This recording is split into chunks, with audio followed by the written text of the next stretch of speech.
ஒருமுறை சந்திரமௌலி அவர்கள் பகவானிடம் வந்திருந்த பொழுது, நான் பரமாச்சாரியார் அவர்கள் பகவானை பற்றி ஏதேனும் உங்களிடம் சொல்லி இருக்கிறாரா என்று கேட்டேன். அவர் கைங்கரியம் பண்ணி கொண்டிருந்தார், அங்கு கிங்கரராக இருந்தார். அப்பொழுது அவர் சொன்னார், பகவான் முன்னாடியே பகவான் புன்னகைத்துக் கொண்டே இருந்தார்.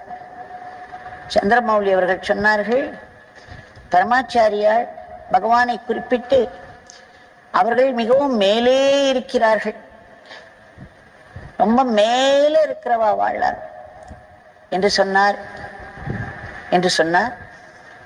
அப்பொழுது பகவான் புன்னகைத்துக் கொண்டே என்னிடம் சொன்னார், தேவ்கி, பரமாச்சாரியால் இந்த பிச்சைக்காரனிடம் எவ்வளவு கருணையோடு இருக்கிறார் பார்த்தாயா என்றார்.